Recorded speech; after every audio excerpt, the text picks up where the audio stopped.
প্রিয় দর্শক শ্রোতাবৃন্দ, আসসালামু আলাইকুম। আশা করছি সকলে ভালো আছেন। স্টক ট্রেড সিক্রেট চ্যানেলের পক্ষ থেকে আপনাদের স্বাগত জানাই। আমি এখন ডিএসসি বিডির যে হোম পেজ সেখানে আছি। আজকে আমি ভিডিওতে এমএসসিডি অনুযায়ী বাই সিগন্যাল দিলে সেই স্টকগুলি প্রফিট দেওয়ার কতটুকু সম্ভাবনা থাকে সেটা বলার চেষ্টা করব, এবং মুভিং এভারেজ 14 দিনের ভ্যালু অনুযায়ী বাই সিগন্যাল দিলে পরের দিনই যদি এমএসসিডি অনুযায়ী বাই সিগন্যাল দেয় তাহলে দুইটার সম্পর্ক কি এবং কোনটা আগে সিগন্যাল দেয় সেটা তুলে ধরার চেষ্টা করব। এবং এই ভিডিওতে আপনারা এমএসসিডি অনুযায়ী বাই সিগন্যাল এবং মুভিং এভারেজ 14 দিনের ভ্যালু অনুযায়ী বাই সিগন্যালের প্রভাব একটা স্টকের প্রাইসে কি ধরনের পড়ে সেই বিষয়টা আপনারা জানতে পারবেন। তো গতকাল আমি যে ভিডিওটা দিয়েছিলাম সেখানে বারাকা পাওয়ার, বারাকা পতেঙ্গা পাওয়ার, জিবিবি পাওয়ার, ডরিন পাওয়ার, রূপালী লাইফ, রিলায়েন্স ইন্স্যুরেন্স, প্রগতি লাইফ এই কয়েকটা স্টক নিয়ে আলোচনা করেছিলাম।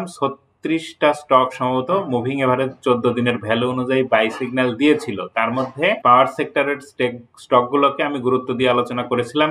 এর মধ্যে আজকে যে স্টক অর্থাৎ গতকাল যে স্টক এমএসসিডি অনুযায়ী বাই সিগন্যাল দিয়েছে সেটাও আমি দেখানোর চেষ্টা করব। তাহলে আমি যদি ডিএসসিবিডির চার্টে যাই তাহলে দেখেন যে ইন্ডেক্সের যে চার্ট সেটা আমি কয়েকদিন আগে অর্থাৎ 6 তারিখে ঈদের পরে মার্কেট যখন ওপেন হয় তখন ইন্ডেক্স নিয়ে আলোচনা করেছিলাম, এবং এই লাল একটা বৃত্ত দিয়ে এই ক্যান্ডেলটা 6 তারিখের ক্যান্ডেলটা দেখিয়েছিলাম এবং বলেছিলাম এই ক্যান্ডেলে 32 পয়েন্টের মতো সাপোর্ট সেদিন নিয়ে উপরে ক্লোজ করতে সক্ষম হয়েছে। যতদিন 5173 বা 74-এর নিচে নেমে না যাচ্ছে ততদিন আর সমস্যা থাকবে না। তাহলে এইখানে গতকালকের আগের দিন অর্থাৎ মঙ্গলবার এবং বুধবার সূচক একটা পজিটিভ হওয়ার ইঙ্গিত দিয়েছিল, এবং ওই দিনের ভিডিওতে আমি বলেছিলাম যে এখন মার্কেট কয়েকদিন পজিটিভ থাকবে। তাহলে কয়েকদিনের মধ্যে অন্তত একদিন পজিটিভ আছে, এখন আরো 2-3 দিন পজিটিভ থাকার একটা সম্ভাবনা রয়েছে। এখানে খেয়াল করতে হবে যে 5240 যে রিসেন্ট হাই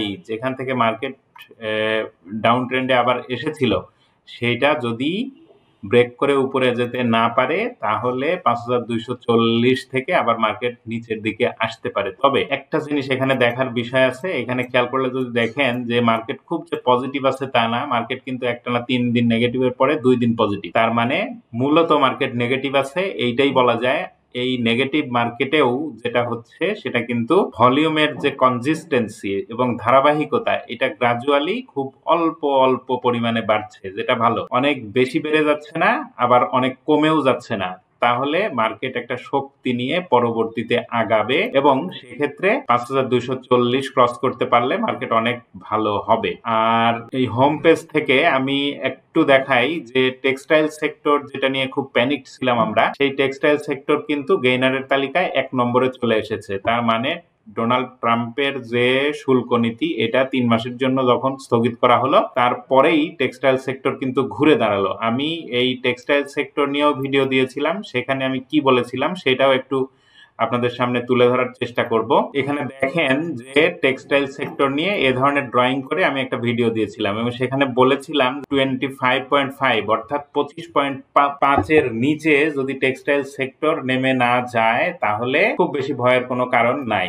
আর এটাও বলেছিলাম যে মার্কেট এমনিতেই অনেক নিচে আসছে, টেক্সটাইল সেক্টরও অনেক নিচে আছে, খুব উপরে নাই। এখান থেকে খুব বেশি নিচে নেমে যাবে না, ম্যাসাকার হয়ে যাবে না। তবে অনেক বেশি নিচে নেমে যাওয়ার আগেই আমরা একটা ভালো নিউজ পেয়ে গেছি, এবং মার্কেট অনেকটাই রিকভার করেছিল। রিকভার করে 26.8 পর্যন্ত গিয়েছিল, কিন্তু সেখান থেকে ক্লোজ করেছে 26-এ। তাহলে এখন এখান থেকে আমরা টেক্সটাইল সেক্টরকে উপরে যেতে দেখব।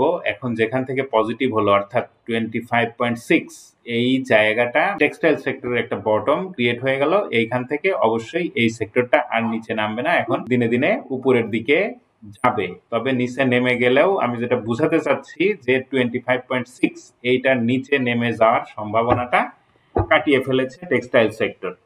তাহলে আমার ভিডিওর যে মূল বিষয়বস্তু ছিল সেইখানে আমি যাই। আমি বলেছিলাম যে এমএসসিডি অনুযায়ী যে স্টকগুলি বাই সিগন্যাল দিয়েছে, এবং গতদিন আমি যে ভিডিও উপস্থাপন করেছিলাম মুভিং এভারেজ 14 দিনের ভ্যালু অনুযায়ী যে স্টকগুলি বাই সিগন্যাল দিয়েছে সেখান থেকে পাওয়ার সেক্টরের স্টকগুলিকে আমি গুরুত্ব দিয়েছিলাম, এবং সেই স্টকের মধ্যে আমি একটু দেখব যে পাওয়ার সেক্টরের এখানে কয়টা স্টক আছে। দেখেন জিবিবি পাওয়ার, এটা নিয়ে আমি আলোচনা করেছিলাম। মুভিং এভারেজের ভ্যালু বরাবর গত দিনের ভ্যালু ক্লোজিং ছিল, আজকে এটা অর্থাৎ আজকে মানে গত বৃহস্পতিবারে এটা 10 পয়সা উপরে ক্লোজিং করতে সক্ষম হয়েছে এবং বেশ একটা মারুবুজু ক্যান্ডেল ক্রিয়েট করেছে। তার মানে বায়াররা এখানে অনেক শক্তিশালী ছিল। এই ক্যান্ডেলটা দ্বারা এইটাই বুঝায়। আমি এই ক্যান্ডেলটার কথা বলছি। আর এমএসসিডি অনুযায়ী বাই সিগন্যাল দিয়েছে কিনা সেটা যদি একটু দেখাই, দেখেন এমএসসিডি অনুযায়ী বাই সিগন্যাল কিন্তু এর আগেও দিয়েছিল, দিয়ে পজিটিভ হতে পারেনি, পরে আবার এমএসসিডি অনুযায়ী বাই সিগন্যাল দিল এই জিবিবি পাওয়ার। তো একটা গ্রিন হিস্টোগ্রাম করে হয়েছে এবং গ্রিন হিস্টোগ্রাম যদি পরবর্তী দিন আরো একটু গ্রিন হয়ে আর একটু বড় হয় তাহলে প্রাইসটা বাড়ার সাথে সাথে এগুলা বাড়বে। এসব ইন্ডিকেটরের সাথে প্রাইসের একটা সম্পর্ক থাকে। যদি প্রাইস ডাউন ট্রেন্ডে থাকে তাহলে এগুলাও নেগেটিভ থাকে। এই এমএসসিডি বলেন, আরএসআই বলেন, আর অন্যান্য ইন্ডিকেটর বলেন, বুলিয়ানজার ব্যান্ড বলেন, প্রত্যেকটাই নেগেটিভ থাকে। যদি প্রাইসটা পজিটিভ থাকে সে তার সাথে সাথে অন্যান্য ইন্ডিকেটরগুলি পজিটিভ থাকে। তবে মূলত এই এমএসসিডি, আরএসআই এরকম অল্প কিছু ইন্ডিকেটর ব্যবহার করলে বেশি পাজলড হতে হয় না, অল্পতেই বেশি ভালো সিদ্ধান্ত নেওয়া যায়। আমি আর আগের ভিডিওতে, গতকালের আগের ভিডিওতে লাফার্জ হোলসিম বাংলাদেশের একটা ভিডিও দিয়েছিলাম এবং বলেছিলাম যে এই স্টকটা যেহেতু ডাউন ট্রেন্ডে আছে এবং অনেক বেশি যদি নেমে যায় তাহলে এটা 40 টাকা পর্যন্ত আসতে পারে। তবে কেউ যদি কিনতে চান এখন যে অবস্থায় আছে অর্থাৎ 45 টাকা 10 পয়সা সম্ভবত ছিল, সেখান থেকে কিনতে পারেন এবং 40 টাকা পর্যন্ত কেনার মানসিকতা থাকলে কিনবেন, এরকম আমি বলেছিলাম। এই লাফার্জ হোলসিম বাংলাদেশ এই স্টকটা কিন্তু মুভিং এভারেজ 14 দিনের ভ্যালু অনুযায়ী বাই সিগন্যাল দিয়েছে, এমএসসিডি অনুযায়ী বাই সিগন্যাল দিয়েছে একই দিনে, এবং এই স্টকটা 45 টাকা 10 পয়সার নিচে নেমে যায়নি। আর আমি বলেছিলাম যে নিচে নামতে পারে। নিচে নামবে কখন? যদি 47, 48 বা 50 টাকায় যায় বা 48, 49 টাকা এইদিকে যায়, তারপরে যদি আবার ডাউন ট্রেন্ডে আসে তখন সে 45 টাকা 10 পয়সা ভেঙে গেলে 40 টাকার এই দিকটা আসতে পারে। কিন্তু এখন যে জায়গায় আছে অর্থাৎ এই 45 টাকা থেকে সে নিচে নামবে না। তো নিচে কিন্তু নামবে না বলতে 40 টাকা পর্যন্ত আসবে না, আমি এটা বলেছিলাম। তাহলে এটা কিন্তু পজিটিভ হয়েছে এবং অনেক বড় মাত্রায় পজিটিভ। এখন এখানে দেখার বিষয় যে এই 45 টাকা 10 পয়সার নিচে যদি এই লাফার্জ হোলসিম বাংলাদেশ যদি নেমে না যায় তাহলে এই স্টকটাতে আর কোনো সমস্যা থাকার কথা না এবং এটা এখান থেকে উপরের দিকে যাবে। যতদিন 45 টাকা 10 পয়সার নিচে নেমে না যাচ্ছে ততদিন এই স্টকটা যদি কেউ থাকেন তাহলে এটাতে থাকা যাবে। জিবিবি পাওয়ারে আমি আরেকবার আসি। এখানে আমি যেটা বলতে চাচ্ছিলাম যে মুভিং এভারেজ 14 দিনের ভ্যালু অনুযায়ী যদি কোনো স্টক বাই সিগন্যাল দেয় তাহলে সেটা এমএসসিডি অনুযায়ী বাই সিগন্যাল দিতে একদিন দেরি হয়, অথবা একই দিনেও দেয় 2-3 দিন পরে এসে এমএসসিডি অনুযায়ী বাই সিগন্যাল দেয়, এরকমও হয়। তাহলে যদি মুভিং এভারেজের যে ভ্যালু সেটা দ্বারা যখন কোনো স্টক ডাউন ট্রেন্ডের পরে পজিটিভ হয় এবং বাই সিগন্যাল দেয় তখন যদি সেই স্টকটাতে এন্ট্রি নেওয়া যায় তাহলে না কিছু প্রফিট হয়। তাহলে এই জিবিবি পাওয়ার দিয়েই যদি আমরা দেখি, এখানে এই স্টকটা বাই সিগন্যাল দিয়েছিল 14 জানুয়ারি 2025-এ।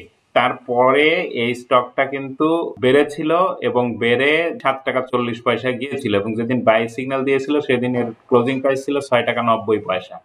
পরে এই স্টকটা আবার কমে যায়, যে আবার বাই সিগন্যাল দেয় হচ্ছে 2 ফেব্রুয়ারি 2025-এ। এই জায়গায় বাই সিগন্যাল দিয়েছে 25 ফেব্রুয়ারি 2025-এ, কিন্তু তারপরে পজিটিভ হতে পারেনি।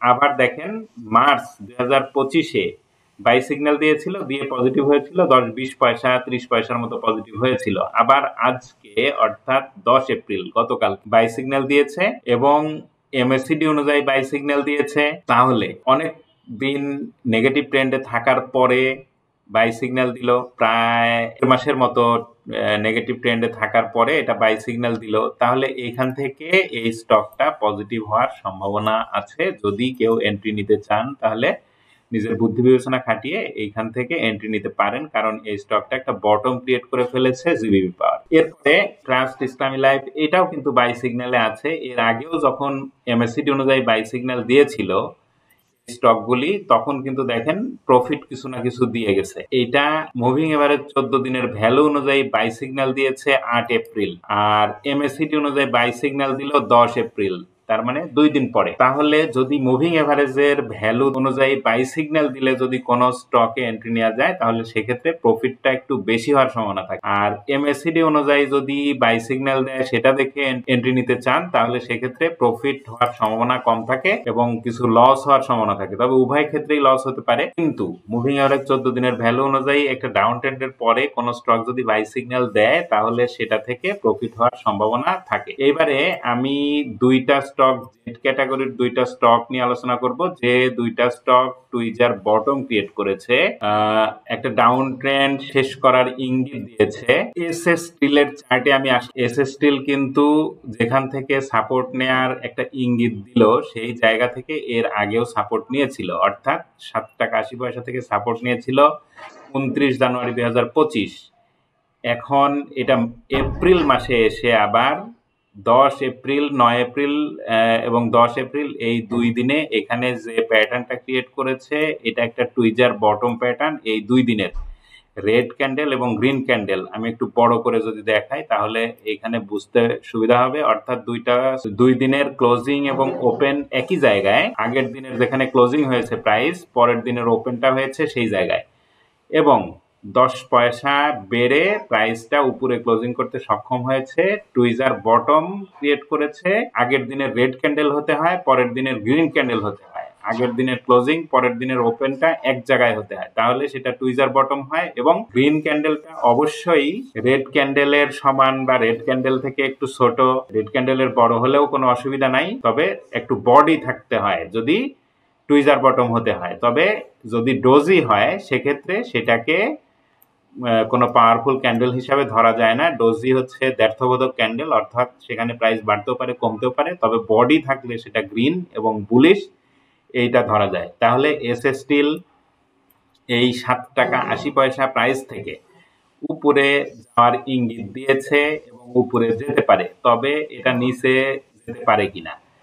যদি 7 টাকা 80 পয়সার নিচে প্রাইস ক্লোজ করে তাহলে এই স্টকটা নিচে নেমে যেতে পারে। সেক্ষেত্রে কত দূর আসতে পারে? সেক্ষেত্রে এটা 7 টাকা 20 পয়সা পর্যন্ত আসতে পারে। তবে 7 টাকা 20 পয়সা বা তারও নিচে যখন এসেছিল, অর্থাৎ 7 টাকা 10 পয়সায় ক্লোজিং হয়েছিল, তার নিচে এই স্টকটার প্রাইস ক্লোজিং হয়নি। সেই সময়টা ছিল অক্টোবর মাসে, যে সময় মার্কেটে বড় ধরনের পতন চলছিল। সেই পতনের সময় এই স্টকটা 7 টাকা 20 পয়সা প্রাইস ক্লোজিং করেছিল। তারপরে আর সেই দিকটায় আসেনি। তারপরে তার সর্বনিম্ন রেট হচ্ছে 7 টাকা 80 পয়সা। তাহলে এখন 7 টাকা 80 পয়সা থেকে সাপোর্ট নেওয়ার একটা ইঙ্গিত দিয়েছে। যদি এই সাপোর্টটা কনফার্ম করে, কিভাবে বোঝা যাবে? বোঝা যাবে আগামীকাল যদি এইখানে, অর্থাৎ আগামী রোববার মার্কেট ওপেন হলে যদি এইখানে একটা গ্রিন ক্যান্ডেল ক্রিয়েট করতে পারে তাহলে বটমটা কনফার্ম হবে, এটা বুঝতে হবে। এবং সেটা যদি কনফার্ম করে তাহলে এই 7 টাকা 80 পয়সার নিচে নেমে যাওয়ার সম্ভাবনা কমিয়ে ফেলবে এই এসএস স্টিল। সেক্ষেত্রে এটা উপরে যাবে, এবং উপরে গেলে 8 টাকা 9 টাকা 10 টাকা যেদিকে পর্যন্ত যায় এটা দিনে দিনে দেখলে সেটা বোঝা যাবে। এরপরে অ্যাডভেন্ট ফার্মাসিউটিক্যাল সেক্টরের স্টক, এটা স্টকটা বেশ ভালোই স্টক, কিন্তু জেড ক্যাটাগরিতে যাওয়ার ফলে ট্রেন্ডি হলেও এই ট্রেন্ডটা খারাপ হয়ে যায়, নিচে নেমে যায় অনেক। তবে এখানেও সে এই অ্যাডভেন্ট ফার্মা ভালোই প্রাইস র্যালি করে, ছোট ছোট হলেও মাঝে মাঝে একটা প্রাইস র্যালি করে। আর এখন যেখানে প্রাইসটা আছে সেখান থেকে প্রাইস র্যালি করার সম্ভাবনা আছে কিনা সেটা যদি আমি একটু দেখাতে চাই, তাহলে একটু খেয়াল করেন যে এই জায়গাটা আগে বলি। যদি এরকম বুলিশ এনগালফিং প্যাটার্ন ক্রিয়েট হয়, অর্থাৎ আগের দিনের রেড ক্যান্ডেল পরে গ্রিন ক্যান্ডেল, এরকম হওয়ার পরে যদি গ্রিন ক্যান্ডেলটা বড় হয় রেড ক্যান্ডেলের থেকে, তাহলে সেই স্টকটা যেখান থেকে এই বুলিশ এনগালফিং প্যাটার্ন ক্রিয়েট হলো তার নিচে প্রাইস নেমে যাওয়ার সম্ভাবনা কমিয়ে ফেলে দীর্ঘদিনের জন্য। 15 দিন হতে পারে, 20 দিন হতে পারে, 1 মাস হতে পারে, হয়তো তার কাছাকাছি প্রাইস আসবে কিন্তু তার নিচে নেমে যাবে না। তাহলে এইখানে দেখেন বুলিশ এনগালফিং প্যাটার্ন ক্রিয়েট করেছে 30 জানুয়ারি এবং 2 ফেব্রুয়ারি, মাঝে সম্ভবত 2 দিন ছুটি ছিল। তারপরে এই প্রাইসটা কিন্তু এই 15 টাকা 10 পয়সা থেকে হাইয়েস্ট গিয়েছিল 16 টাকা 90 পয়সা, এটা 1 মাসের মাথায়। তারপরে এটা ডাউন ট্রেন্ডে আসে এবং আজকে অর্থাৎ গত বৃহস্পতিবার এবং বুধবার এইখানে কিন্তু একটা এই স্টকটাও টুইজার বটম ক্রিয়েট করেছে। এইটার কথা যদি আমি বলি তাহলে আগের দিনের একটা মারুবুজু ক্যান্ডেল সেটার পতন থামিয়ে এই স্টকটা কিন্তু এই মারুবুজু ক্যান্ডেলের যেখানে প্রাইসের ওপেন অর্থাৎ 16 টাকা 10 পয়সা সেইখানে গিয়েছিল অ্যাডভেন্ট ফার্মার প্রাইস, ক্লোজিং হয়েছে 15.90 আর সর্বনিম্ন ছিল 15.80। তাহলে এই স্টকটা যদি আগামীকাল এরকম হলেই যে বেড়ে যাবে এরকম না, তবে যদি এরকম টুইজার বটম ক্রিয়েট করে এখান থেকে বাড়ার পসিবিলিটি থাকে। কিভাবে? যদি এইখানে দেখেন টুইজার বটম ক্রিয়েট করে 1-2 দিন পজিটিভ ছিল, তৃতীয় দিন যদিও প্রাইস অনেক নিচে নেমে যায়নি তবে সেখানে সেল দেওয়ার সুযোগ ছিল। যদি টুইজার বটম যেদিন ক্রিয়েট হলো দেখে 15 টাকা 60 পয়সায় কেনা যেত, তাহলে এটা কিন্তু বিক্রি করা যেত 16 টাকায়। তাহলে 1.5 টাকার মতো একটা প্রফিট এখান থেকে নেওয়া যেত। তাহলে টুইজার বটম ক্রিয়েট করেছে গতকাল। এইখানে গতকাল যেহেতু টুইজার বটম ক্রিয়েট করেছে এই অ্যাডভেন্ট ফার্মা, এইখান থেকে এটা উপরে যাওয়ার ইঙ্গিত দিয়েছে এবং এই 15 টাকা 80 পয়সায় যেহেতু টুইজার বটম, এইখান থেকে নিচে নেমে যাওয়ার সম্ভাবনা কমিয়ে ফেলেছে। তবে নিচে নামবে না, বিষয়টা এরকম না, নিচে নেমেও যেতে পারে। এরপরে আমি আরো একটা স্টক জেড ক্যাটাগরি নিয়ে আলোচনা করব, যেটার প্রোডাকশন বন্ধ আছে, সেটা হচ্ছে নিউ লাইন ক্লথিং। এটা আমার বলার কারণ হচ্ছে এইসব স্টকগুলি বটম ক্রিয়েট করে সেটা কনফার্ম করেছে। এখন এরকম করলে সচরাচর ওইখান থেকে 2 দিন 3 দিন এরকম পজিটিভ থাকে। তাহলে এসব ক্ষেত্রে এন্ট্রি নিলে যেটা হয় সেটা হচ্ছে যে কিছুটা প্রফিট পাওয়া যায়। আর এই নিউ লাইন ক্লথিং এটা কিন্তু 6 টাকা 60 পয়সা এদিক থেকে পজিটিভ হয়ে এই স্টকটা কিন্তু 12 টাকা পর্যন্ত গিয়েছিল। এই জায়গায় একটা গ্যাপ ক্রিয়েট করে প্রাইসটা উপরে গিয়েছিল। আমি আমার ভিডিওতে প্রায় বলে থাকি, যদি কোনো স্টক আপ ট্রেন্ডের সময় প্রাইসের গ্যাপ ক্রিয়েট করে উপরে যায়, তাহলে সেই স্টকটা কিন্তু নিচে যখন নেমে আসে তখন ওই যে গ্যাপ ক্রিয়েট করেছিল সেই গ্যাপগুলা ফিল আপ করে। তাহলে দেখেন নিউ লাইন ক্লথিং কিন্তু এইখানের যে গ্যাপটা, আমি এটার কথা বলছি, এই গ্যাপটা কিন্তু এই জায়গার প্রাইস দিয়ে ফিল আপ করেছে। এইটা ফিল আপ করার পরে এইখানে কিন্তু একটা বটম সে ক্রিয়েট করে ফেলেছে। তার মানে আগের দিনের ক্লোজিং ছিল কোথায়?